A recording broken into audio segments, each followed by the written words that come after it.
রাধে রাধে বন্ধুরা। তো দেখো আমি আজকে একটা নতুন রেসিপি বানাবো, মুগ ডালের পনির বল মালাইকারি। তো প্রথমে এখানে পনির নিয়েছি আধা কিলো, আর এই মুগ ডালটা আমি মিক্সারে পিষিয়ে নেব।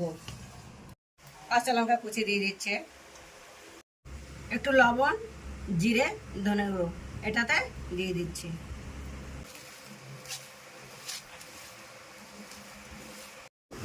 করে নিয়ে রেখে দিয়েছি। আর এদিকে আমি মুগের ডালে একটু হলুদ আর লঙ্কার গুঁড়া লবণ দিয়ে দেবো, দিয়ে মিশিয়ে নেব। একটা একটা করে ডুবিয়ে আমি ডালের এতে ডুবিয়ে ভেজে নেব সব কটা।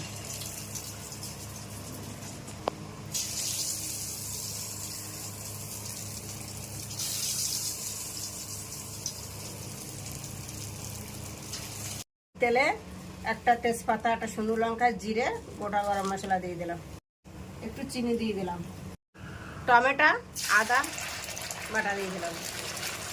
এখানে শুকনো লঙ্কা, জিরে, ধনে, হলুদ দিয়ে দিলাম। 2 প্যাকেট গরুর দুধ গরম জলে একটু গুলিয়ে নিয়ে দিয়ে দিচ্ছি। এবার এক এক করে আমি বড়াগুলো দিয়ে দেবো।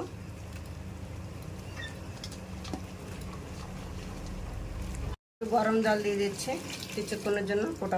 একটু দিয়ে দিচ্ছি লবণ, দিচ্ছে সানরাইজ গরম মশলা, দিচ্ছি একটু ঘি।